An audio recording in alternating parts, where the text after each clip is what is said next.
Hello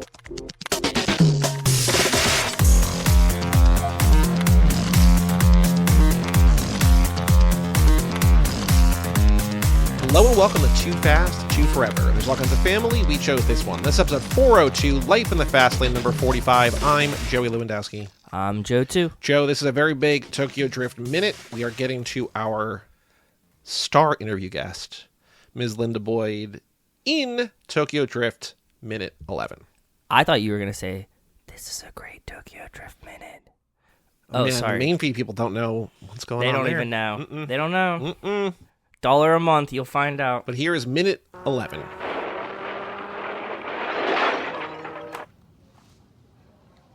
Can I get a copy of that? You think this is a joke? Huh? You see Ken and Barbie over there? They're gonna walk out of here without even a slap on the wrist. Mommy and Daddy are too hooked up. I like screw-ups like you. You know why? Because you're 100% guaranteed conviction. Where's my car? I crushed it. You did what? Sit down. Easy. You're done. You understand me? You're done. And all before your 18th birthday. Now sit down. Sean. What the hell were you thinking? Huh? Mrs. Boswell, please. It's Mia's. Officer, is it, illegal to smoke in here? In minute 11, in an interrogation room, Sean and a detective, who's actually credited as caseworker, we'll get to that, watch the filmed version of the race through Shangri-La. The detective, or caseworker, breaks the harsh reality of the situation to Sean. He's in trouble because he's poor, but Clay and Cindy will walk because they're wealthy. Upon hearing his car was crushed, Sean gets aggressive. A second cop sits him down. Sean's mom enters the interrogation room. After speaking with Sean, she asks the officer if she's able to light a cigarette as the minute ends, and also, like, perfectly illegal to smoke in here, fully contained in the minute, which is very nice. Perfectly. The quick things, I know that you are excited about a trivia question, so I'm going to save for the end, obviously, but Sean's mom, played by Linda Boyd, so go back and listen to episode 168, where we spoke to her. She was awesome, by the way. She was really, really sweet lady. She really was. The caseworker, Vincent Loresca, plays caseworker. Actor Vincent Loresca, born in New York City, has 83 acting credits, best known for Romeo and Juliet, the Baz Luhrmann one, Lords of Dogtown, The Devil's Advocate, and The Amazing Spider-Man. He also plays Aaron Hernandez's brother in that American Sports Story thing. But which one? There's like 15 of them. I watched like at least one. It was the one that Ryan Murphy did, like the American Crime Story, American Horror Story, American Sports Story, which I did not watch. It was like the scripted. This is the reenactment one. Yes. Okay, no, I didn't watch this either. Oh, I only saw clips on Twitter that were like, have you seen any of the clips from the one where Meredith Grey from Grey's Anatomy plays the mom of Natalia from the damn HBO thing? I don't Do you think know any of the story? No. Mm-mm. Okay. It's fucking the guy from The League, Meredith Grey. Okay. Might be a CGI'd person, but there's like this story. Oh, I forget what it was, like Natalia. It was on HBO, and there was like this little person who gets adopted, and there was all of these questions about how old she was, and like the first family she's with like abuses her, so she leaves, and they say she's like terrible, and then like she joins another family and they throw her out as well. There's been like now 3 seasons of this, and they've only meant to make one, but like every time it keeps going bad at the end of the season. They're like, well, we didn't think we'd be back here, but like there's more story to tell. So they made a reenactment version of that looks absolutely batshit crazy. Sorry for the tangent. So it has something to do with Aaron Hernandez. No, but it was like I have seen Twitter clips of both the Aaron Hernandez one and this one, and people were just like, what the fuck is this show? I was trying to figure out, like, is this going to circle around? And no. It did. It just does in your brain. But yeah, it does in my brain. Yeah. Okay. He's also in The Aviator, Coach Carter. Shout out to the first episode of I love Magic The Aviator. Mike's That's a and great Kiss movie. Kiss Bang Bang. The other guy, Joey Crumpton, credited as Joseph Bama Crumpton, basically has not done a lot of work in Hollywood. He's been a driver on 4 films. He did stunts in Final Destination, not Final, but The Final, which may be the 4th one. And the only other movie he acted in was a movie called Deepwater, where he played bar thug. But he's just in the background, just like, hey, sit down. There's 3 cops in this. There's Like, the third one that lets her into the room, which I did not even mention in this thing. But yeah, I just, the clothing was perfunctory, the dialogue was perfunctory, there's no cars, there's no music. What did you notice? And then what is this trivia question that was so good that you pre-wrote it down with answers and redacted it? I'm going to let you take the bra off of it yourself, but all I saw was like shit that was around the thing. There's nothing really anything interesting besides the no smoking sign, right? For me. Mm-hmm. Which is especially as, of course, we've talked about a lot, especially poignant because she says, is it illegal to smoke in here? Exactly. So I was thinking about this. I was like, oh man, there's not really much for me to do here. Like, what could we do for a title? What could we do for a question? Just like now my brain's wandering because it's not like very interesting in the backgrounds. I couldn't get like any of the like actual like what product the television is or the lamp or stuff. It's just like this is just shit. It's a list of shit. So I would like you to unveil and look at what do you think my trivia question is, by the way? Because it's fucking good. This is like I hit this and I said it to Rachel and I gave it to her today and she was like, "Oh, it's this," and I was like, "No," and she was like, "Oh my god." Okay, so go ahead. I don't know. I'm gonna reveal one answer at a time. Can I reveal one answer at a time and see if I can get it? Oh yeah, start there. Okay, the last one's all of the above, which doesn't help me. Nope. Oh, okay. Yes. What's the print on her shirt? Yes. Cheetah, tiger, zebra. What animal print is on Miss Boswell's shirt? Yeah, because I wrote down in describing her clothing, I said aggressively patterned shirt. No. Aggressively patterned shirt with chaotic patterns. Like I was like, I need to use all the adjectives because like there's just so much going on. On that, do you like this question? Sure. One. Is the answer though all the above? Yeah, because it's like this weird like mix matched like it's every animal print all at once. Now I was thinking the name of the minute could be like Lions and Tigers and Bears Oh My. What or about no smoking? Welcome to the Jungle. Welcome. Oh, I like that too. Yes. Okay. Cool. So we're on the same wavelength there. I was because it's like too easy to be like, is it illegal to smoke in here? Right? Like that's obviously. Okay, I like this question a lot. I was very happy with it because I was like, Rachel, is it zebra print, tiger print, cheetah print, or all of the above? And she was like, I think it's tiger print because like you remember one, but the combination of all of them makes it really hard. Yes, cheetah, tiger, zebra, all of the above. Which animal print is on Ms. Boswell's shirt? From minute 11, welcome to the jungle. Quick minute, but I don't think that. Well, it's exciting because there's dialogue in here. I like that he calls her Ken and he calls them Ken and Barbie, which is a nice Gosling reference, sort of, kind of, not really. Yes, Mommy and Daddy are too hooked up. You're 100% guaranteeing conviction. This was the minute that we got hung up on before, like a bunch of times. Like, why would he? I think that was part of it too, because like I get so mad that this cop is like, I like poor kids like you because I'm gonna convict you, and you're like, okay, that's like the most douchebag thing you could ever fucking say. Well, there's that, and also it's weird that he crushes the car, whether that's real or not. Like, you don't have authority to do that, right? Like, you can impound the car, but then he has to like get it out, right? I don't know. But I don't know. This cop rubs me the wrong way, and that's why I got excited about Miss Boswell's shirt instead. Linda Boyd. Shout out to Linda Boyd. Episode 1. Shout out to Linda Boyd. What a lovely lady. She really was. Anything else to mention in this minute? No, I think that's it, bud. Cool. Okay. Then let us go to On the Streets news about the Fast and Furious. The only news I have, I think, comes from Vin's Instagram. So I don't think I have actual news. Is there anything you have seen not from his Instagram? I have purposely not opened Vin's Instagram because I like wild. going in blind. I heard all of you guys in the Discord and on Twitter screeching about it. So that's awesome. I'm excited. So here we have Vin's Instagram. How many do we have to go through this time? 8. Fuck. Okay. Because this one was the last one. The bottom right one of Heyman Jordana was the last one. Let me stop derailing us and let's dive into this, please. So we have here, this is him and Meadow, family, ... grateful and blessed.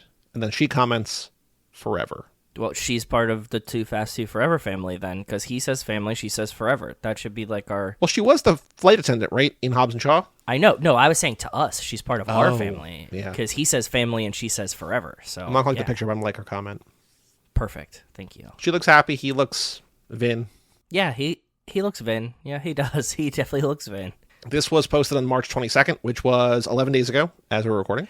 Next picture. Does Vin slowly look like he's morphing into a person that is a stand-in for himself? Ooh.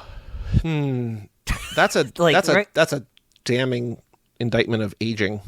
I'm being ageist? Okay, sorry. No, I'm not being ageist. I think you're commenting on what happens to all of us as we get older. Oh, same. I look like a sack of potatoes too. Less like ourselves and more like someone who just kind of sort of resembles ourselves. He's filling out. He's round. He looks more roundy than I remember every time I see these pictures. True. Okay. And this one from the back of the head right here gives it like extra. Like we don't get a lot of this like back jawline angle a lot. So yes, but Meadow should have been faced first into this picture. It also doesn't help that she's like young and beautiful and like thin yes, and just like, Exactly. Yeah. Exactly. Next picture. This is a still from the Los Bandoleros short film. Okay, I'm ready. I think this is what we're going to talk about. Okay. Liked by someone who I do yoga with, which is very interesting. I didn't know that she follows Vin Diesel, but good to know. Posted 7 days ago on March 26th. Okay. I am reminded of that critical moment in the Fast franchise where we had just wrapped the 4th film. The studio asked me to direct... The studio asked me to direct the precursor to the film to explain where Dom had been in between the 1st and the 4th film. It was called Los Bandoleros. Now, all these years later, the request has come in again for me to direct the precursor to the finale because it is now the world's saga. Early contender for episode title. I am encouraged to film somewhere else truly exotic, ... One of the locations we were fortunate enough to film in for Fast 7, not the name of the movie, but okay. No, sure. Was the Middle East, which ended up being our most global film, just shy of $2 billion in the box office. My one regret was that we never got to film deep in the desert. Okay, lots to unpack here. We also have here as comments before we unpack. Can you go back and something like Fast 1? We don't need guns and fights. We need something Fast and Furious. Fast 5 was when I enjoyed the franchise. So he's like, can you make one like the first one? I like the 5th one. So it's very strange. Very strange, and it was like, can we not do guns? And there's guns in all of them, but sure, okay. I thought you were going to read that comment right below it. We don't want you fighting in space, N-word. This is not Mission Impossible. Leave that shit for Tom Cruise. That's the first comment I saw when you were like, I'm going to read this comment. I was like, okay, there we go. And then here we go. In the curls, probably, I'm surprised that there's not a little like liked by Vin Diesel. Please, as a diehard fan, bring it back to LA. Street races, fly cars, and everybody looking the fuck good. Well, in the curls, if you'd read the Vinstagram, you would know that he's told that the studio multiple times it needs to go back to LA to save it from the fires. So, in the curls, you're going to get your wish, I think. So let's unpack some things. Okay. There is going to be a Los Bandoleros style short film. Interquel. Literally interquel. Is The Rock interquel? Can we ask it now?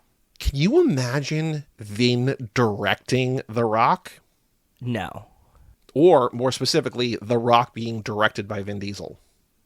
No. Neither one. But there was a period, not in the not-so-distant past, where there was no possibility of The Rock being interquel. We now have the...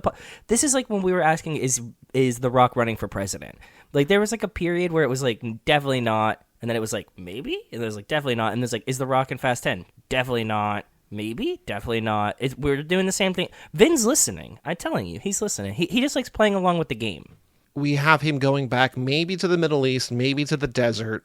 He talks about making $2 billion at the box office, not because the film was big, but because... It was shot in Dubai. But really because Paul died. Like, that's why people saw the movie. I mean, not in Vin Diesel's brain, apparently.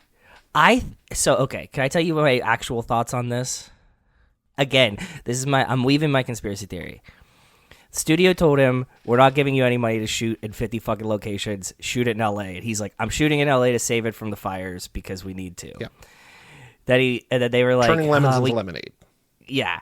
And then they were like, okay, like, look, you can have one quick shoot in a country of your choosing if you shoot the prequel to end it quickly.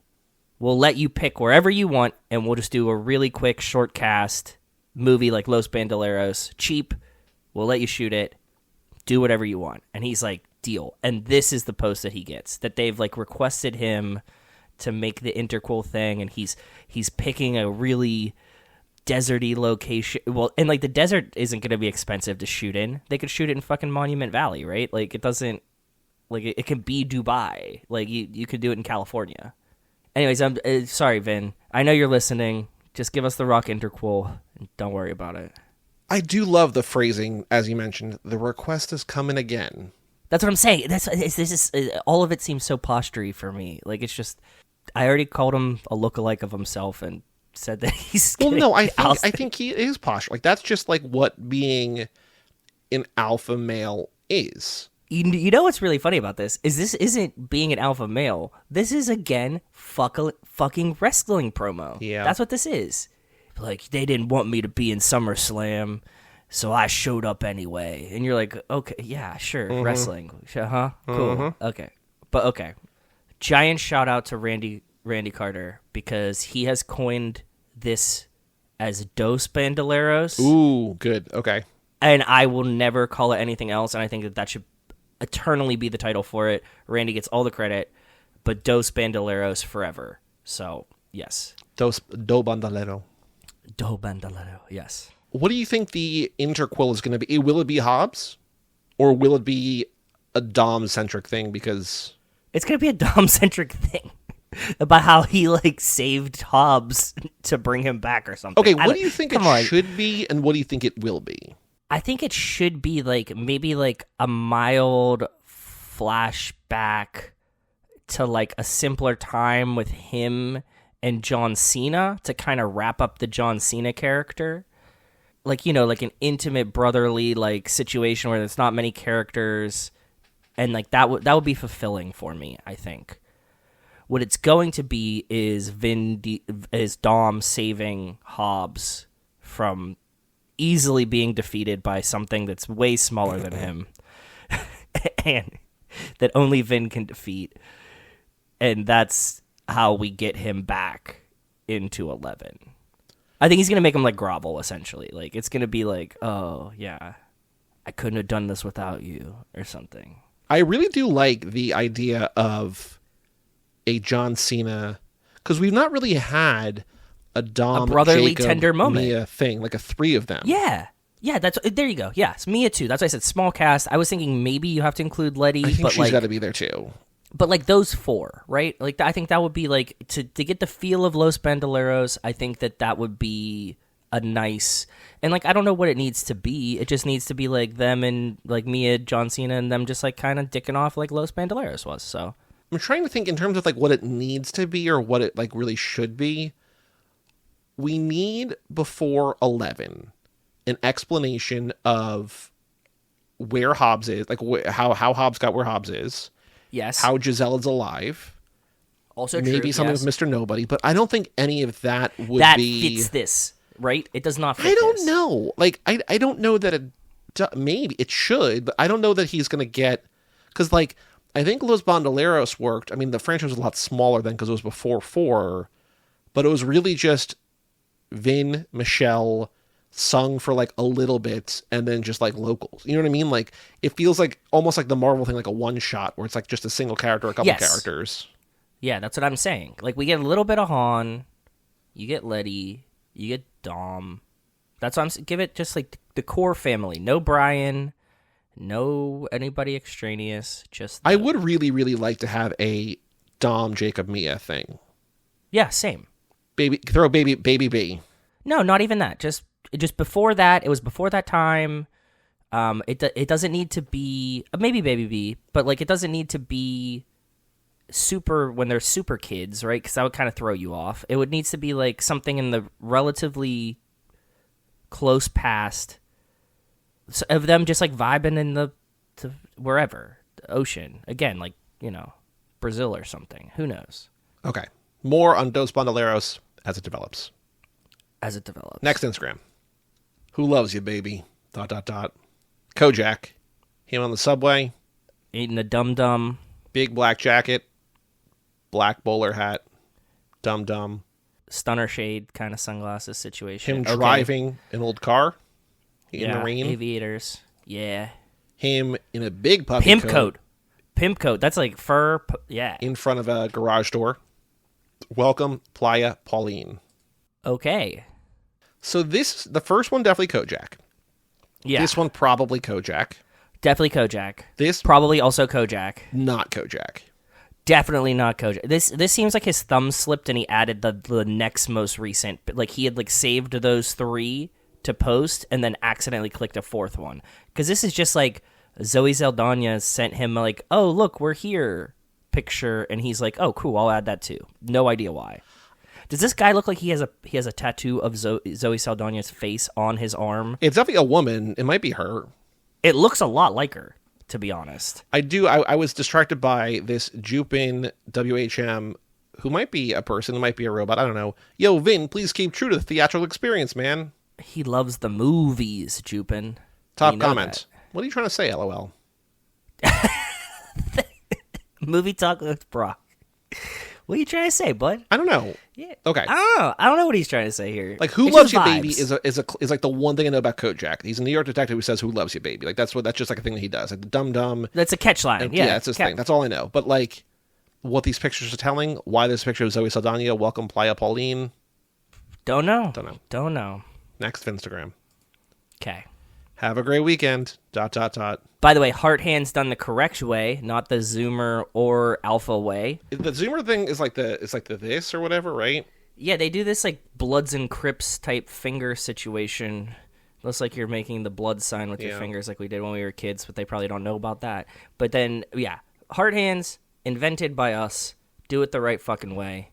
I do like that this is basically like his, ladies and gentlemen, the weekend. It's just like, we got Toretto Tuesday. What if I just every Friday just said have a good weekend, post a picture myself? This is the least egregious Vin post. I really like this. This is fine. But also not very interesting. Vin, keep going off the rails. Respond to us. Find your bear country. Let's get back to it. Mm-hmm. Next picture. Next post. Okay, this is cool. The Charger, Let's talk black about- and yeah. white, outside Toretto's garage. Yeah. Can't wait to show you the horsepower of what's cooking up. ... Grr. ... Do you think that Vin used the grr sound to make an engine sound? Like, is grr his vroom? Because I think that's a strong I am possibility. worried here. that I did not pick up on that you speak Vin at a level that I don't. Okay. Because I think it's you could also like the show with the roar of whole- an engine, right? Is kind of like a That's grr. what I'm saying. Yeah, grr. Like, but like, can you imagine? You're like, yeah. He's like, man, when I hear that Charger grr, and you're like, what? What did you say? Like nobody's corrected him, because he's just Vin. So it's just like he's just lived his life thinking the engines make grr sounds. Wait. just like oh. Unrelated to this, but breaking news. LA might have found a local solution to stop movies being made in other states. Exclusive, says Deadline. Los it's Angeles has Vin. been trying to find ways to encourage more films and TV series to stay in the city, hoping to stem a 30% reduction in production over the last 5 years. Now a small group, including LA City Council member Adrien Nazarian, are working on a local solution to help bring mid-budget movies back to the city. Well, mid-budget isn't really apply here. Yeah, it's not Vin, but sure. The plan includes reducing, quote, onerous regulations and permitting, as well as, quote, other or unnecessary fees, inconsistent safety requirements. This is how you fucking do it. This is how like Pittsburgh got a bunch of movies. Like all you have to do is drop your pants, cost the least. They all live there anyways. Like I'm sure that they actually want to shoot in LA for the most part, right?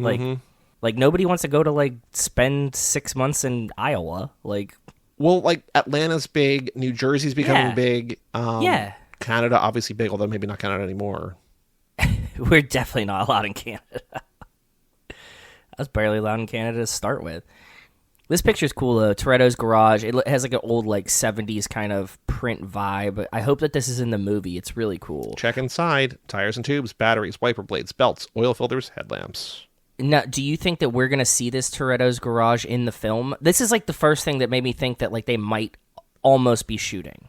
This isn't the like ride or something, or is it? Is it like the beginning? Like I don't the know, man. Like renders the of the like check inside here, like this. Oh, I will say that the ride now is closed. Like the supercharged ride in because they're starting a coaster, right Yeah. in Florida is closed though. Like this, like I don't think that this would be on the outside of Toretto's garage. Like there is no Toretto's Garage. That's what I'm asking. I think this is like a set. Like, I think, like, and not like a movie set. I mean, I think this is like the TLDRs, I don't think you should take this as indication that they are shooting. Or that this is going to be in a film. Correct. This might be Dos Bandoleros, to be honest. Although, it's not the desert, and it's not the Middle East. It is Los Angeles.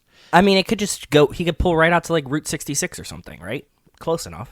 Actor Noel G., who is Noel Guglielmi, says, bring back Hector. I was the one holding all the cars for you to make sure they were okay the whole time while you were doing your thing. But when you need them all again, Hector had them for you the whole time. Watching everything, making sure all was cool with everything the whole time. Bam! Great storyline back in the mix. Haha. Tap in if you all agree. Thumbs up emoji. I think you must like that, first of all, because the number of likes currently is my birthday number, so I would like that. Mm-hmm. And poor Noel. Like, you have to get in touch with Vin via commenting on his Instagram. Like, I still would like some work, bud. Like, you don't even have Vin's number that you could just, like, text him and be like, yo, you shooting that new Fast and the Furious? You need me for a day? Like, rough times out here. Sorry, Noel. What's he putting? What's in the stories? Everybody's feeling these tariffs. Get your pin now, LMK. $35. Oh, shit! That's kind of cool, though. You can buy from him his car, the Fast and the Furious, Noel G, in quotes, Hector, Instagram actor Noel G. Exclusive $35, include shipping. DM me if interested. Should we buy one of those and ask him to sign them? We could. I'll screenshot this. Yeah, thank you. I also want to apologize. I said we had 8 Vinstagrams. We actually had 11. I missed an entire row of Instagrams. We had 11. We have 6 more to go. I'm like, how do we only do 2? I'm like, no, we did 5. There's still 6 more. Okay. Okay, cool. Next I'm down. 2 at Let's least go. have videos. This is a video. Grr. This one looks like grr.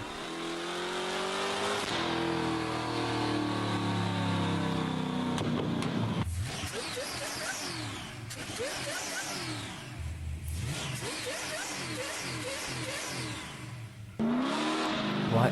Why do they have it on the dyno?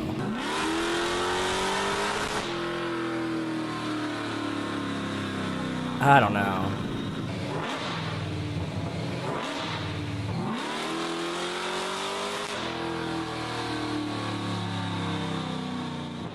Okay. Life of a Toretto, ... And then in the top comment is, we got Vin Diesel posting actual car content before GTA 6. Okay. So much torque, the chassis twisted off the starting line. So this is on like the dyno. This is like where you like, see performance test group, whatever. Like you put your car on this to be like, this is how many horsepower it has and stuff like that, right? But like, why would Vin be posting why would Vin need to see this, right? Doesn't matter. There's nothing real for him to post. Today. Ever, yes, like at all. Day. Like he's still not, no, I mean like in general, like he's not, they're not shooting. And he's just like, This is a car from the movie. I think that, yes, I think that's exactly what it was. I think that this is a test vid that somebody sent to him and said, would you like to use this car in the film? This is it on the dyno. These are videos I have of it, and here's like many different angles. Would this look appropriate for your film? And he said, yes, and then immediately posted those on Instagram. Probably. That's what it seems like to me. Next post, also a video. Okay. Happy. What? Stay. What? I would only be in your way. Oh my god, so I just fucking heard it. Go, but I know I will think of you each step of the way.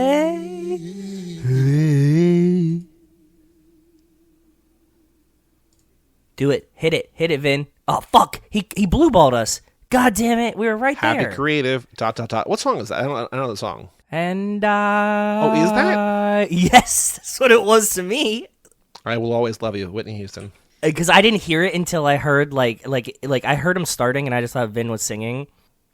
And then I was like, oh, no, this is... And then I could hear Whitney underneath it. Too. Oh, my God. He didn't even give us the good part of it. Like, sing the fucking ballad, Well, Harsh the Vin. Maverick says, dude, I almost had you. Vin almost had me. God, I want to hear that, like... Oh. He would just be like... Is there more? No, that's it. He would just be like, and I will always love you. Grr. Okay, next one. It's a picture, close-up of his chest with his arm, Toretto's garage, heart, legacy, family. Is that what it says on like the shit that we bought from the ride, Yeah, by the way? this is like movie swag. Grateful and blessed. No, it's not even like movie swag. This is the ride swag. It's merch, yeah. It's merch, okay. This is a Walmart t-shirt. This is a $5 Walmart t-shirt, but okay. I love it anyways, Vin. You're crushing. Go ahead. Like no sleeves. What I want to call your attention to here is going back, him and Meadow as a 1.1 million, him and 2 million, 400,000, 200,000, 700,000, 800,000, 100,000. Like, it's still a lot of people. People are just like, Finn, I'm not gonna like this. What are we doing here? But you have to factor in time. I know. Not but everybody's still, on their phone all day, Joey. Interesting coming from you. Interesting. I know. Coming from I know. you. Next Endlessly. post. Next one. Him and Leon Santo tagged Don Omar. Him wearing the shirt. He has Los Bandoleros merch. Okay, he's just merched out today. Whatever. 21 these hours past ago, couple days. as we record this, Los Bandoleros came at such a pivotal time 17 years ago. It allowed me to bring in characters and music that I have always felt added so much to the global success of our franchise. He's hitting the notes, too. Do you hear this again? Global success. Dubai made it a global success. 2 billion. Go ahead. Okay. For me, I remember it as one of the most artistically resonant moments in the saga. ... Excited. Pa mi gente. Los Bandoleros 2. Just give Randy Carter some credit and call it Dos Bandoleros. Please, God, call it Dos Bandoleros. It's so much funnier. Pa mi gente means for my people. Should have been for my family, but sure. Yeah. Okay. Now. Oh, this is a cute one. This is a really cute one. His daughter? I'm assuming so. Posted 9 hours ago, edited 5 hours ago. Probably Zoe Saldana. There's still a picture more recent than this. Just keep that in mind. We still have one more. Okay. Happy birthday, ... So extremely proud of who you are, ... Thank you for making this world a better place. Love, always and forever, ... This is a really cute picture, though. Picture of your daughter with her face painted. Yep. That's cute. Happy birthday. And then the most recent of Instagram posted just 1 hour ago. Oh. Sitting on a tire, sassy. 50 years ago, but yes, older, but not recent. Prayer hands emoji is the comment, is the caption. I have a serious question for you. We've never talked about this before. Oh. Do you think Vin has a hard drive full of old photos of him, or do you think he's Googling himself, finding photos, and posting those? That's a tough question, right? I don't think he's Googling, because I think he would be annoyed by the, Getty Images or whatever, on some of them. I bet he's got a bunch of pictures saved to his phone. He just doom scrolling to the depths of hell in his iCloud. Mm-hmm. He just sits there at night, and he just sings "I Will Always Love You" by Whitney Houston covers, and just doom scrolls to pictures of himself when he didn't look like he was a stand-in of himself. I think so. Yeah, that would make sense. I think that's exactly what's happening. And that's the Instagram. 11 posts in 2 weeks. That was a good one. We unpacked a lot there. We don't need an episode title now, but just keep in mind we had a lot going on. I do like what was the one from the Dos Bandoleros announcement? There you hit one that was good. That's a temporary placeholder for me, I think. We have. Now, all these years later, the request has come in again for me to direct the precursor to the finale because it is now the World's Saga. I am encouraged to film somewhere else. The World Saga. Truly exotic. Yeah, the World Saga, I think, is a good one. But we'll see. Keep in mind.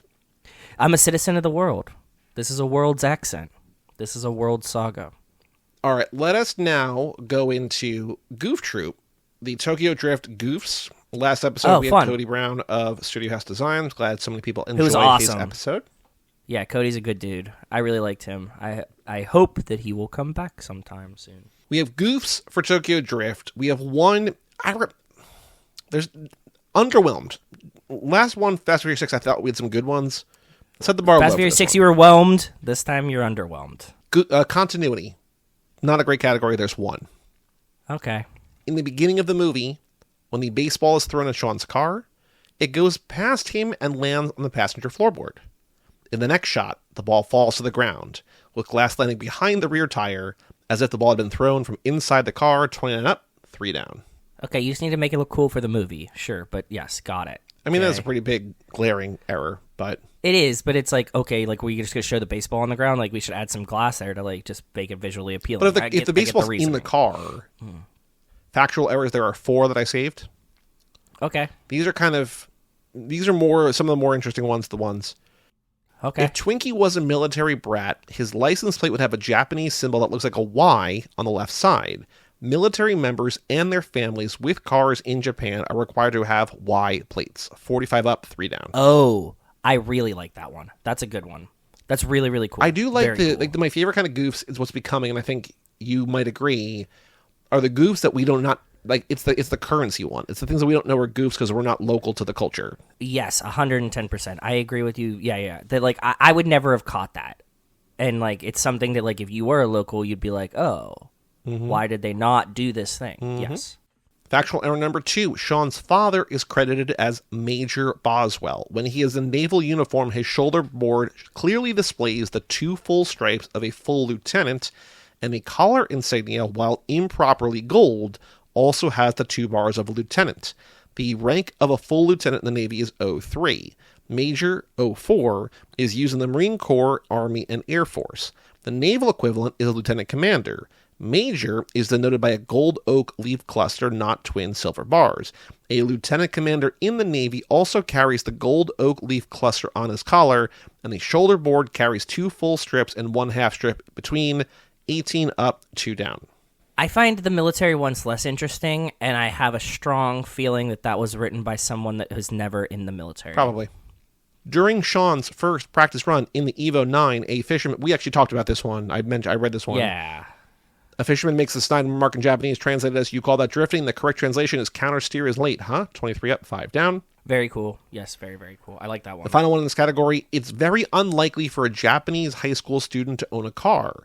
Japan's driving age is 18. The age of majority is 20. A high school student would need an adult signature to buy a car, or at least buy the mandatory insurance. Japanese teens who join motorcycle gangs, which are affiliated with organized crime, are often provided with stolen vehicles, which they generally drive without a license.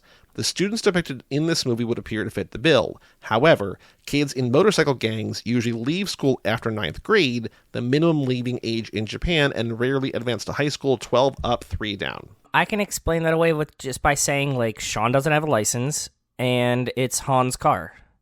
And Han's like 30.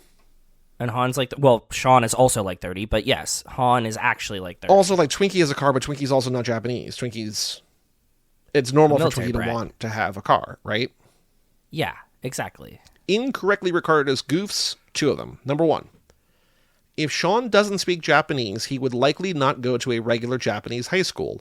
American military kids can attend schools on base. He might attend a private international school with Japanese and non-Japanese students. 43 up, 4 down. And in that case, it would probably be taught in English anyways. Yeah, I mean, like, that was always, like, a thing, right? Like, why does, like, Sean just get, like, shoved into Japanese public school in high school and doesn't speak the language and is already a troubled kid? That's, like, seems like the worst place for him, right? But alas, we have a movie. And then there's a bunch of things other incorrectly regarded as goofs that are confirmed or explained by deleted scenes, like Sean losing his guitar to the taxi driver, or Reiko and Earl stealing tires, which were in the movie, cut out of the movie, whatever. Yes, understood, yeah. There's no good revealing mistakes. There's no good miscellaneous. There's no anachronisms. There's no good audio-video unsynchronized. There's no good crew or equipment visible. There are no plot holes. There are 2 errors in geography, though. Okay. After what the are they? fiery, again, good ones, because I cut out a bunch of these. After the fiery car crash, Boswell rides the Los Angeles subway back to his father's apartment in Tokyo. 26 up, 3 down. Hilarious. Very, very fun. And then also, outside the auto shop in Tokyo, the support columns of the 6th Street Bridge in Los Angeles are visible in the background. 10 up, 2 down. That, yeah, also fun. Silly, but, like, yeah, they had to finish these shots somewhere, so makes sense. And then the final one, which I think is just, like, very aggressively worded, and you'll see why. Character error. No Yakuza of any rank in Japan would use a gun, dress in a full white, quote, Godfather/pimp suit, wear a Panama hat, or be capable of speaking any English. 20 up, 13 down. That guy was very confident. Yeah. For no reason. It's like, dude, Sonny Chiba. You know what I mean? Yeah, it's Sunny Chiba. It's a cool costume. Also, like, I met some yaks in Japan, and they were like, they like wore business suits. I mean, like, they wouldn't be like all pimped out like this, but one, it's a movie. What was the other part? And he was like, or know any English. Like, I knew yak people that spoke English, so like, what do you talk? It doesn't make any sense. Whatever. Yeah. Okay, you just like all the gang is like, do you know English? And they're like, yeah. I'm like, okay, you're out. Like, what the fuck does that mean? Like, not one Yakuza person knows English? No English at all. Yeah. Whatever. Okay. Whatever. Those were the goofs. Again, like, underwhelming. I was sort of bummed. Underwhelmed. I agree. I really like the one about Twinkie's license plate, though. That's a really cool one. That was cool. We have a Patreon page, and if you know, you know. TooFastTooForever.com. Shout out to Nick Burris, Alex Ellen, and Justin Kleiman, and Brian Rodriguez of Fatherhood. Ooh. Wes Hampton, Jerry Robinson, Dan the Duke, Hayden Renato, Di Donato, Michael McGann, Lane Middleton, Lindsay Lewandowski, Nate Milton of the Kings of Sport, Jason Rainey, Tom Price, Mike Aller, Josh Buckley of Whole Lot of Wolves, Yep. Michael Moser, Christian Larson, Tara Newman, Aaron Willoza, Natalie Absolute, Randy Carter, Josh Goularm, Alex Walsh, Jack Haley, and Jessica Collins, a.k.a. Montez. Thank you all for supporting the $5 a month level or above. New episode. You guys got a bonus episode this week. You'll get a bonus episode on Monday of The Legend of Billie Jean, where fair is fair. Oh, yeah. Fair is fair. Yeah. But there's lots of it's a good time to be a patron. It is. We also have an email address, family@cageclub.me. And Joe, we got, I think we have a couple emails, but we mostly, as things have been going, have Patreon comments. People who are patrons comment on both the Patreon episodes and the main episodes.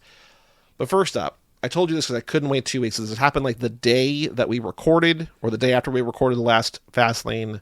Okay. On March 19th, we made a sale, George Pickens, NFL Youngboy Fast 5. We made $4. Oh, yeah, we still haven't talked about this. Okay. Then, Yes.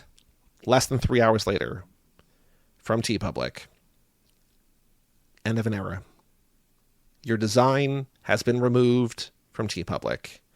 We had a DMCA takedown notice. Dear Too Fast Too Forever, we're sorry to inform you that an intellectual property claim has been filed by NFL against this design of yours on TeePublic. And then it just says how this works. Unfortunately, we have no say in which designs stay or go. According to our intellectual property policy and the law, we're required to remove designs when a rights holder sends us a valid takedown request. But this one, they can get fucked. Because, like, what the fuck does this have to do with the NFL at all? It's George Pickens in his house watching his TV of Vin Diesel. There's nothing wrong with that. So, fuck you, NFL. We were talking about this a little bit last week with Cody because he runs a t-shirt shop. And Yeah. it doesn't make sense to me to have the NFL do the takedown notice. It feels like it should be something that Universal has a takedown because there's literally still one of their 100%. images. Or George Pickens, like licensing of my image. Yeah. You know what I mean? Like, anybody Unless but George the Pickens NFL. petitioned it to the NFL. I told you, my favorite thing would have been George Pickens being mad that we made this t-shirt. Like, if he sent us an email like, yo, get fucked, I would have been like, awesome. Thank you, George Pickens. George Pickens is out here he was running around like Wyoming or something, just like living in the snow. He seems like he's going to be a good fit for Karen when he gets here. You know, like he was living his best life just in the snow, dicking off all summer. I mean, all winter. And the crash outs that are going to happen next year on the Steelers, if we have I don't want Aaron Rodgers. I've said this. I hate him. I can't stand him. I've railed against him forever, and I'll bash him the entire time that he's a Steeler. But the crash outs, like for my own personal entertainment, of having George Pickens, DK Metcalf, and Aaron Rodgers fucking doing darkness retreat ayahuasca trips together, like, can you, like, it's going to be chaos. They're going to be the most fun team to watch. Because at any moment they could fight each other, or okay. So that's what I said. I said this.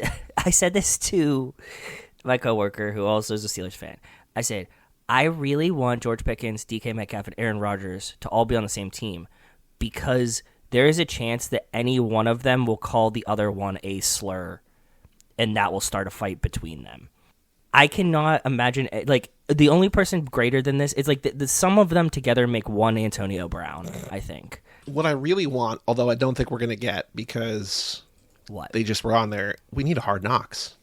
No, I don't. I never want to be on Hard Knocks again, because I think that, like, first of all, I think we were muted, and two, I don't want to watch us lose.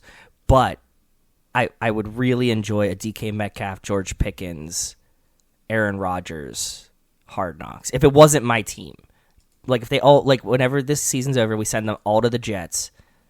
We can do it then. I just want wherever Aaron Rodgers goes every year to be on Hard Knocks. He does too. That's honestly what he eats. He loves the smell of his own farts so much that's exactly what he wants. I think we talked about on here when the Jets Hard Knocks was on that every year I watch Hard Knocks, I'm just like, this team is going to be so good. Like, look at all these young talent. Look at this, like they're putting it all together. And then you watch the Jets, you're like, oh, this team's going to stink. Like, it's like this team's going to be bad, and they were. And they were.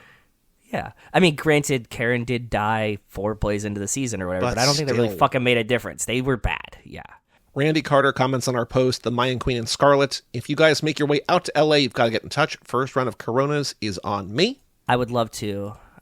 Brother. We will come out. I haven't been out with Joey, and I just go to fucking visit my friend in Rancho. So yeah. And he also says, I came for running the vein. I stayed for the hanging dong. We also got an answer from Luminami. I saw this tweet. Yeah, I saw this tweet. I wanted to bring this up too. Yep. On Twitter, they said Mayan Queen is his wife. He did refer to her as Mayan Queen in this post, and then said, I think he called his wife Mayan Queen because her Mexican roots kind of sweet. So if we go back on Instagram to August 15th, so my beautiful sister Zoe Saldana is hugging the Mayan Queen. I learned from all of my family members, Auntie Zoe recently did a movie called The Absence of Eden. I think this is before we started running the Vin. I think so too. That's right. I think we just didn't have the context, is what it was. And if he calls his wife the Mayan Queen, that's awesome. Look, you don't forget things like the Mayan Queen. You know what I mean? No, you don't. Yeah. I'm trying to scroll back. What was the first? No, maybe we did. No, we definitely were running the Vin there because before that, chronologically, was his DJ song that he did, him praying in water. Yeah, no, we definitely had that. We just forgot it. The CGI version of the car. Damn, we forgot. Good catch. Still don't know who Scarlett is, though. Johansson, obviously. I'm just looking also at other comments we got on Instagram. Jason Rain talking about the Vinterquill, calling it the Vinterquill. I like that. Maybe this episode should just be called Dos Bandoleros. Can we steal that? Randy? We're going to make it happen. Okay. Is that the best? I think it's the best title for this episode. Randy, full credit, brother. You killed it. I can't take any credit for that, but it's awesome, and I want to steal it and use it forever. The next thing is an actual email from Jack. Letty Giselle deleted scene. Have you guys ever seen the Fury 7 deleted scene that features Giselle bringing Letty to the hospital from her death crime scene in Fast 4? Want your thoughts on it, and if you think this could fit into 11? Such a great scene. Way too good to have been deleted from the movie. Find your bear country, Jack. In the Letty lab, in the Missing Pieces lab, we did all the deleted scenes. We did, and I remember this one. It was she like wheels her in, or maybe she in a wheelchair. I think I vaguely remember that, but I remember them being in like a weird Mexican hospital. It was a little washed out, but yes, there was stuff because I remember really attentively because like Giselle is dead by that point, but she's in the movie. We talked about it. We were like, we can't. The problem with this is Giselle's already dead, so bringing her back would be jarring, and like that's probably why they cut this. I remember looking in those deleted scenes for Jocelyn Donahue, who's an actress I really like, who was in like House of the Devil and The Frontier, and I'm like, is she? Because she's like credited as like agent or something, or some kind of like tech or whatever in Fury 7. I've never seen her in that, and I was like, maybe she'll be in one of these. So I remember like very vividly, very carefully watching those scenes. Yeah, maybe it could fit into 11. I don't know. Sure, why not?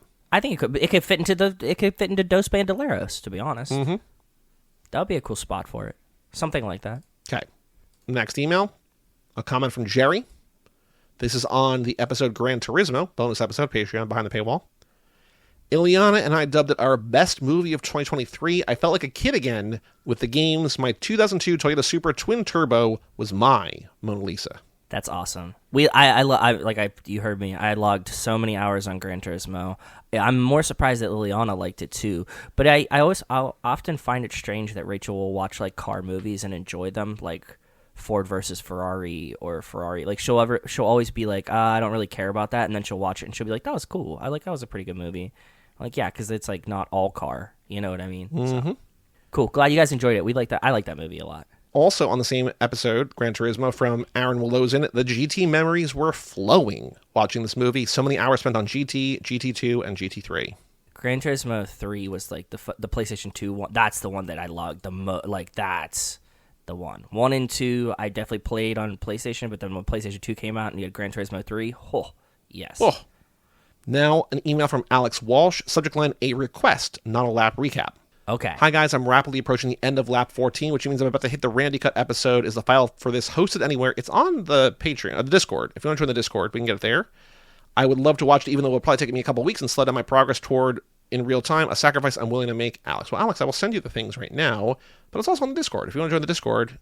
Yeah, a Reaction Rocket was asking about Dos Bandoleros, the name, and it was in the Discord, and I was like, you guys are always welcome. Don't feel weird or anything. Like, it's just us bullshitting in there, so, and usually just weird. I gotta remember where did I save the links on my computer is the real question. You should watch Randy Cut. It's really fucking cool. Really you cool. should. It's really, really cool.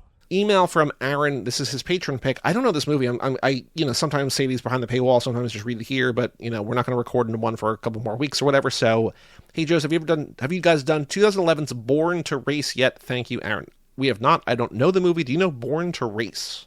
Let me look at the poster, but no, I've never heard of this. Are you beeping it or what are you doing? No, I'm gonna keep it in. It looks very Fast and Furious. There's a 2 in it. Is this like some kind of parody again? Yeah. Okay, this is like it's the summary seems like it's a parody kind of Tokyo Drift. Genre is just action.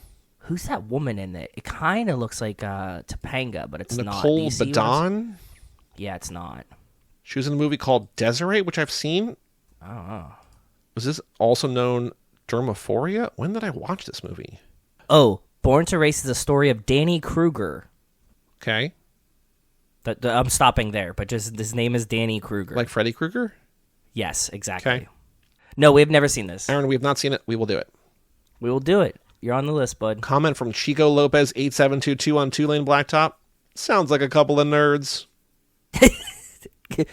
Spoiler alert, Chico. You're right. They're just a couple of nerds. I'm sorry. I don't know what else to tell you. The most surprising email we got, you've made a sale TeePublic. Somebody bought a Cha-Cha-Cha shirt, like an actual shirt we designed, so we get money from that. So thank you to whoever bought a Cha-Cha-Cha shirt. Yeah, it had to be somebody listening to Too Fast. Truly it had crazy. To be. Nobody Yeah, wants that shirt insane. unless you, yeah. I love that shirt, but you would never buy that unless you listen to this show. So thank you. Got a comment from Jerry on the most recent episode with Cody. Put this man in the remake as Jesse with his car. If you would have seen Cody, he kind of looks like Jesse, to be honest with you. Like, if you needed to recast Jesse, Cody would have been a good pick. He's whatever you imagine is probably right, because Cody, yeah, he looks a lot like Jesse to me. Do you agree? A little bit. Like, if you got like another guy that you were like, I kind of need the same vibe, like, Cody could stand in for that, I think. Yeah. And then the last email to read is also a Patreon comment. Randy posted on our April Fool's Day episode, have I had a stroke? Not going to describe what it is, but, It was, I love that. Thank you guys for all of the fun comments in the Discord, because I could not, like, Joey said we recorded it like a month and a half it was early. Feb 17. It took you like 6 weeks. You had to be quiet for 6 weeks. I was about to explode. I really, really was. I was so excited for you guys to hear it. So glad you liked it. If you did hear it, and if you didn't, $1 a month. That's it. $1 a month. $1 and cancel. $1 and cancel. Piss Joey off. That'd be fun. You can listen to the April Fools. Listen to the April Fools episodes and just immediately cancel afterwards. Thank you all for emailing in. family@cageclub.me if you want to write in. Yeah, we'll read it. Thank you guys all for writing in. Always. You know that. We also have a store, cageclub.me/shop. There's no more George Pickens there, but if you want to get another shirt, you want to buy Cha-Cha-Cha, go there. Joe, extracurricular activities. What have you been up to since we last spoke? I have a few things I want to talk to you about. They do a secret film society near us, and they have a partnership with like a bunch of studio houses, and so but we not went Studio House Designs, but not studio. But I wanted to shout out Cody again because he's awesome. They have like a bunch of partnerships with distribution houses. So last night, last night. Oh, that's the thing. You have to like sign up, you get the tickets, and you don't know what movie you're going to see, but they're always like something that's like not released yet, and blah, blah, blah. So we go and we sit down and we watched the remake of The Wedding Banquet, a movie that I had never seen the original of, and the director was there, and he came out and was like telling us. The director of the new one, not Ang Lee. Not Ang Lee. Yeah. Ang Lee did the original. It's not Ang Lee. And he was fucking awesome. He was awesome. The movie was hilarious. It was really wholesome. I don't think I would have ever watched this movie not in this context. Like, surprise, you're watching this movie. And I'm very glad that I did. It was really cool, cute. You could watch it with your family. It was very familial. Like, he literally said, like, it's kind of about, like, making your own there was a lot of found family, build your own family type situation vibes, themes. So I was laughing about that. And I had a really good night. So that was like the most crazy, interesting thing that I did. Other thing is I want to talk to you about this because I don't know if you've seen it. Did you watch Baby Invasion? I did. Can we talk about it? Sure. Baby Invasion is the new Harmony Korine movie, Yes. which is there's a video game. It's a lot of augmented reality where guys are doing murders in a first-person shootery kind of feel in kind of a Twitch stream, blah, blah, blah. That's the background story you need just to get... Now you're here. As I was either watching it, like, because Margaret and I watched it, and then either that night or the next night, Mark texted me. He's like, what do you think of it? I'm just like, there's really no plot. So, like, did you watch Aggro Drift? No, I never did. I forgot. I like Aggro Drift more than this. Okay. But I wasn't expecting a really plot, because, like, Harmony just does whatever the fuck he wants anyways, which I really like. Like, it's essentially like a mission in GTA. The mission Yes. ends, and the movie Yes. kind of ends. Like, that's basically sort of what it is. Yeah. But there's, like, a little bit more than that. I liked it. I think the Twitch chat on the screen was very funny and very well done. Like, the comments that they were at, like, people were leaving were really good. Yes. I like it as a piece of art. I don't That's know what that I I'm was gonna say, eager to yes. watch it again, but I can't recommend it to anyone, but no. it's like, it is. I think I was saying this to Rachel as we were watching it. Harmony really nails the idea of that he's putting art onto film, not necessarily making movies. You know what I mean? Like, he's making visual art. yes. It's not. It might not be a movie. It has like the same runtime as a film, but I don't think that this was necessarily a movie. It was just like Harmony Korine was like, I have this fucking idea, and like I want to see this shit on TV, and it's weird. I've never seen anything like it.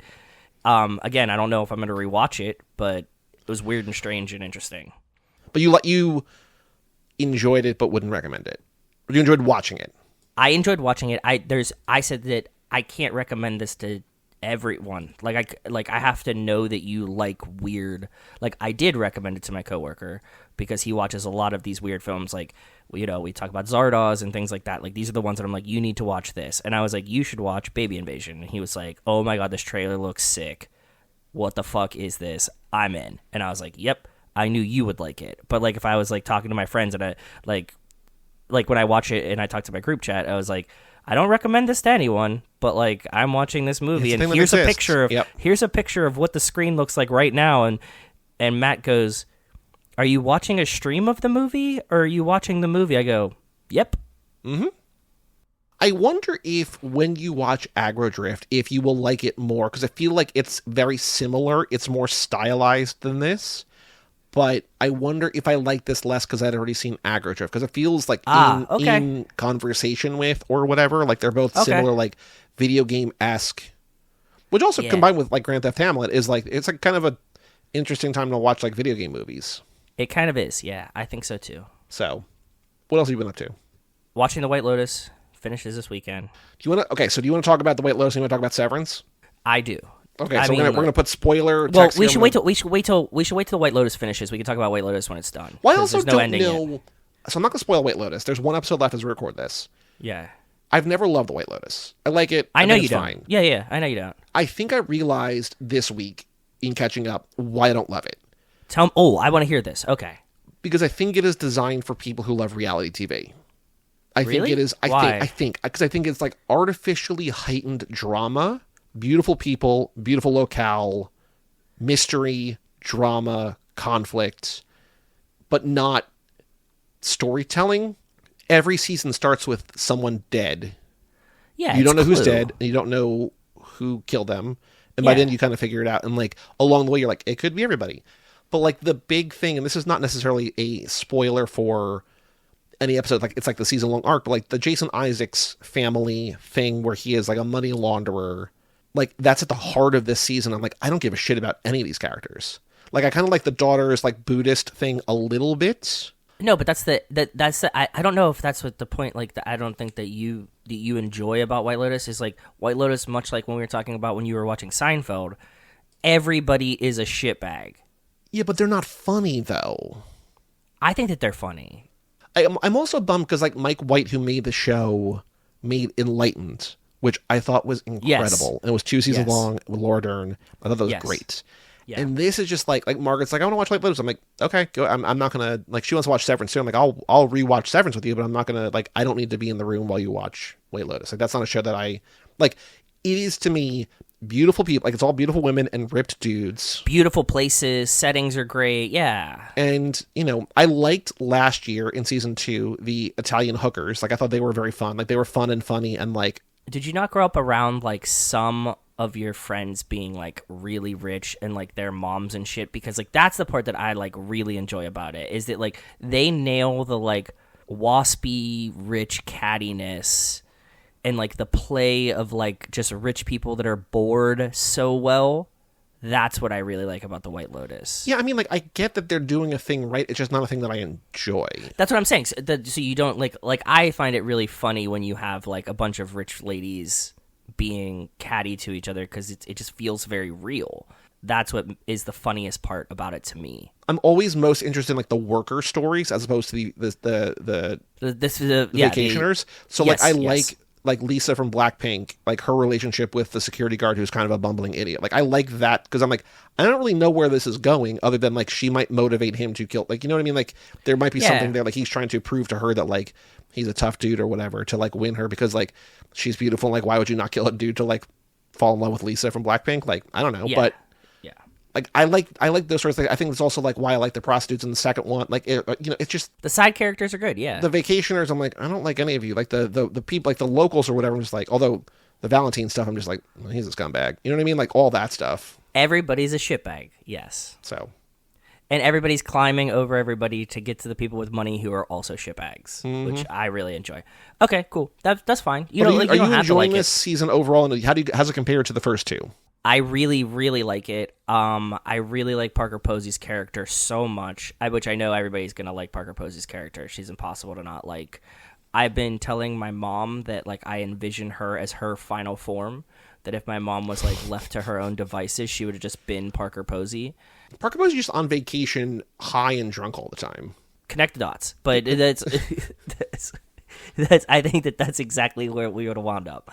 But yeah, so I like it. I like the characters. I really like Walton Goggins. He's been killing it. We rewatched Gemstones recently to catch up. Mm-hmm. We're at the beginning of the newest season now.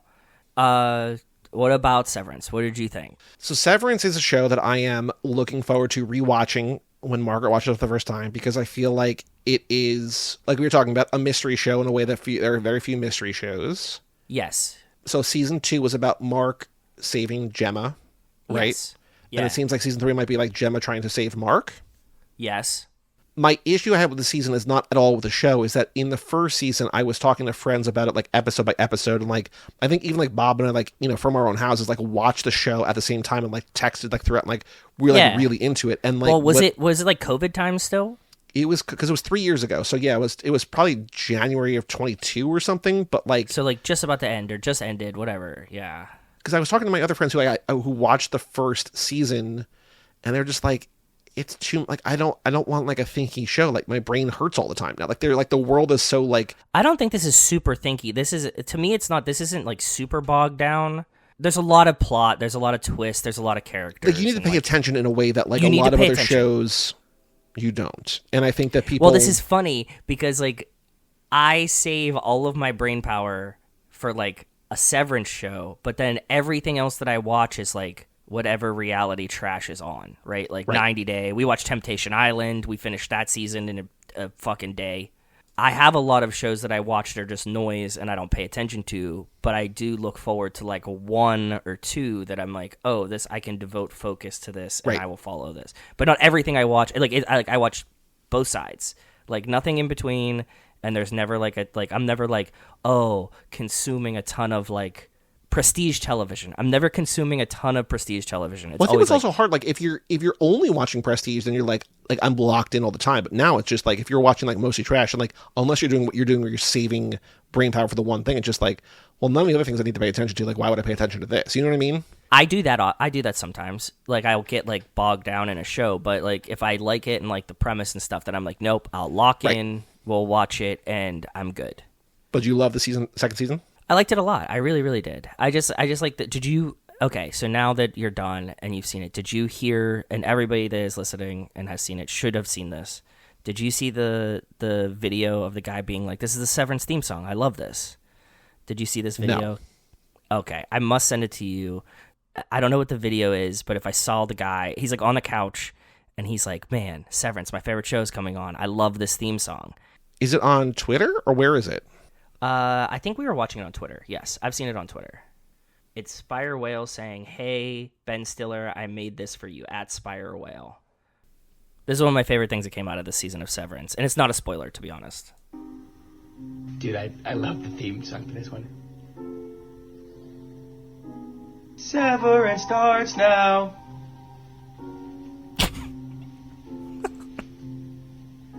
Best TV show in town. There's no words. Mark is hot, Helly's hot, Irv is hot, Gemma's hot, Dylan's hot, Milkshake's hot.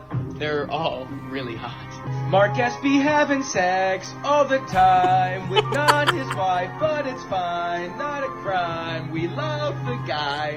Here, Miss Cobell, here she comes. There's her face, shining light all over the freaking place. Quiet boy, time to go. Let's lock in. It's directed by Ben Stiller.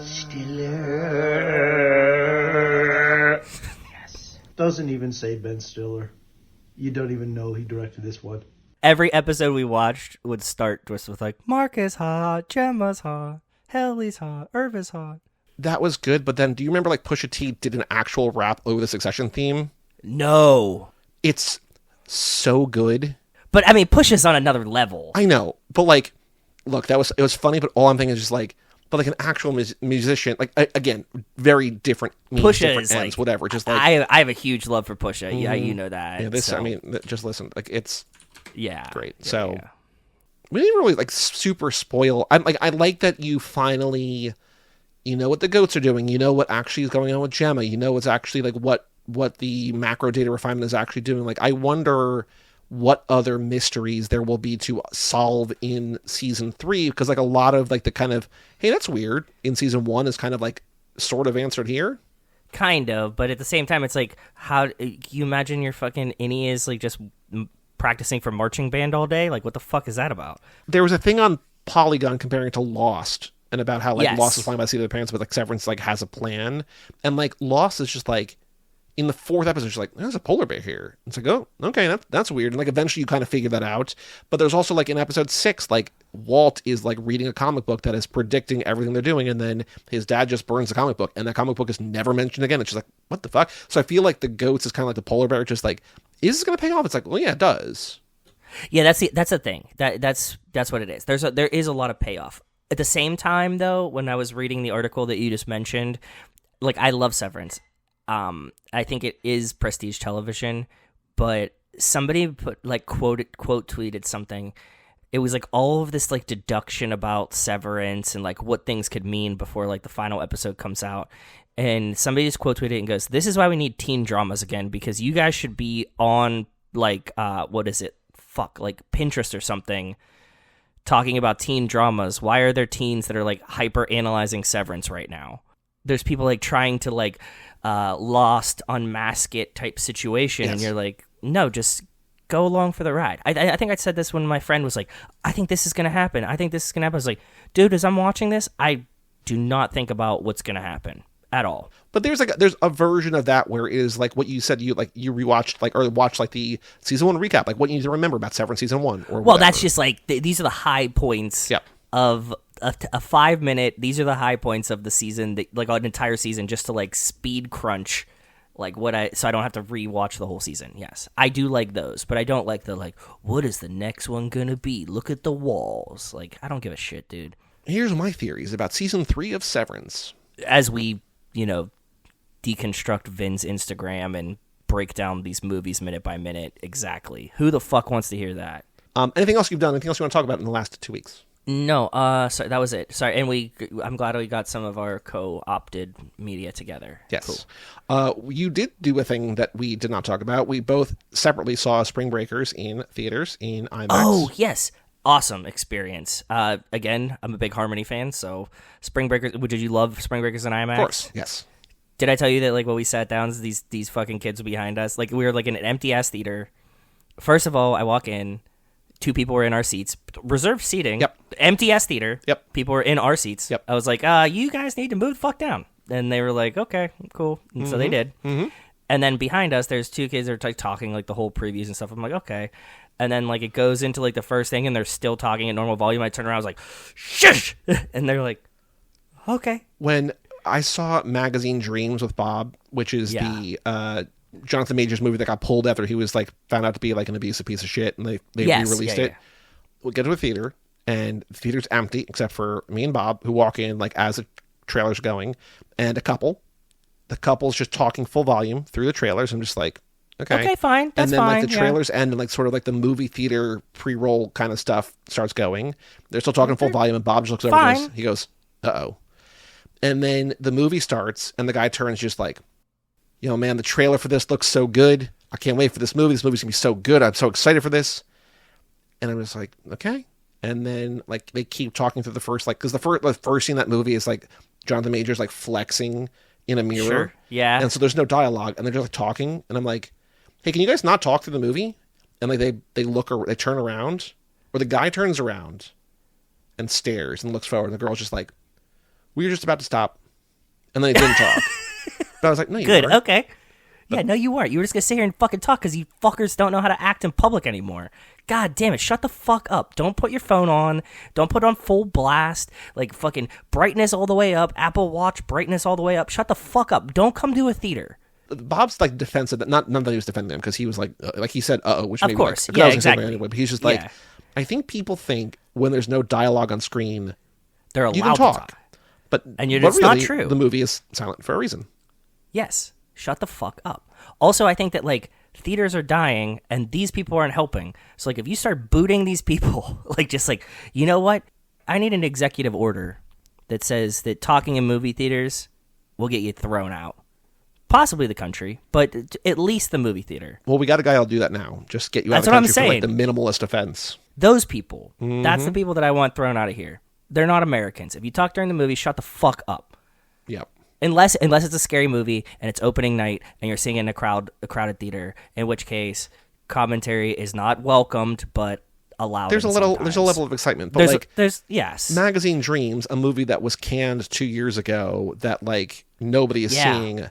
I don't need you while the movie is playing to say the trailer for this looks so good. I can't wait to see this movie. It's guy, you're watching the movie right now. You're literally watching the movie. Or, like we said, Spring Breakers in IMAX re-released. Why the fuck are you talking during this? Shut up. You either like this movie or you don't. This isn't a talk-along. Shut the fuck up. Margaret and I saw The Tree of Life the next night, which is a Terrence Malick movie from 2011, which you would hate. Sounds good. But a lot of people have... I saw it in theaters. I had not seen it since theaters, but a lot of people have as the best movie of the 2010s. It's great. She loved it. It was amazing. Cool, it was although so we go to the movie theater in Princeton a lot because they have a really nice indie theater there. Cool. With a bunch of different series, and this is the second one I saw in my favorite movie series, where they just have a staff member show a movie and talk about... What is this? Oh fuck! What's the episode of Seinfeld where Elaine keeps getting what's his name? Something Picks, remember? And he sends her the VCR because she keeps going, and then she went to weekend at Bernie's, and he calls her threatening, and he's a teenager. Oh yes. You like Nick's Picks or whatever it is. So the first one I saw these was around Halloween. I saw House, the Hausu, the Japanese one, which was great. I love that movie. Cool. Racer Trash remixed it. The person went up there and they just said, "I love this movie. It's unlike anything I've ever seen. I'm so excited to see it with the crowd. I'm so glad. I've never seen a big screen before. Cool. I hope you'll enjoy it." Something cool. A little bit more detail than that, but basically just I love this movie. I'm hyped. I'm excited for you. Yeah.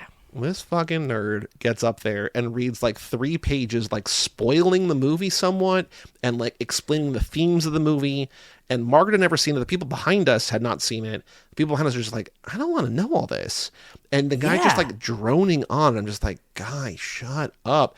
And then he just like sits like very close to the front and just like watches the movie intently. Was this the same? Was this Nick's picks again, or was it just like in the series? It's not the same guy, right? No, different person. Different person. Okay. That's the what first I'm person okay. was like great. This dude was just like a professor in his 50s or whatever who just like wrote like this, you know. I don't care. Tell me at the fucking end. I'll leave. Right. Whatever. Yeah. But God, okay. that was cool. Then we had our fantasy baseball draft, which was a lot of fun. Went away to Awesome. Seaside Heights, did the draft. Unclear if my team was good or not, because we had like the funky half week the first week and I lost that week. But so far, earlier returns in the second week are better. But you know, we'll see. Well, currently, for the now 3rd year in a row and 4th out of 5 years, I am in the fantasy hockey championships. I don't know why your league continues to play with you. Like it doesn't make any sense. I don't know either. Like, and that's why I say it makes no sense. We don't even do like dynasty or like holders or anything. Like we redraft every year. Also, my number 1 overall draft pick and my number 2 overall draft pick are injured currently. So I made it through the semifinals without either of them. I wasn't like that dominant this year. I didn't finish in first like in the regular season. Well, clearly there's either something that like you know about fantasy baseball or how to play, or not fantasy baseball, fantasy hockey, or how to play fantasy hockey that these other people don't get. It's really, really so my current in 6 seasons of the league, my average finishing position is 2nd. Insane. Out of there's 10 people. There's 10 people in the league. Mm-hmm. Interessant. But go ahead. I also saw, so as part of, I'm one of A24's like founding members. Like they have this like thing called Triple A24, Yeah. and so I get every movie they put out, I get a free movie ticket for. So I saw this movie on. How does that work? What do you do? They just send you a code. It works at AMC's and Regals, and they just send you. Okay, cool. Like you just pick the thing, and it gives you like the 12-digit code and the 16-digit code. You just like put it in like the. Do you have a voucher? Okay, cool. And it just works. I don't have an AMC. I was curious if it was like a refund or whatever. Yeah, like I my don't know local what it was. theaters neither of those, so I can't do it. But like no, it's just like you just put it in, like you buy it online. There's no fees. You just like it just rings up a 0. It's cool. Cool. That's cool. So I saw On Becoming a Guinea Fowl, which is a movie that has a really evocative title that like it was really well made, but I felt like I was missing context. Also, it's like this sort of like bummer of a movie about like this like westernized girl going back to her family because her uncle dies, and also there's like dark history there. And I'm like, I just drank for like 48 hours at my draft. Like I shouldn't be watching this movie now. But like the A24 thing is like you have to watch the ticket. Like, the ticket's only good for the opening weekend. So I'm like, I'm either going to watch this now or maybe never. I'll just go see the movie. Yeah. And I was just like, this isn't what I should be doing. This is not a good vibe. Yeah. Vibes are off, bro. Vibes are off. Okay. Margaret and I saw Death of a Unicorn, the other A24 movie that just came out. It's fine. But she is here now 5 nights a week, which is very exciting. I like that she just has a normal shift. You know what I mean? 5 days on, 2 days off.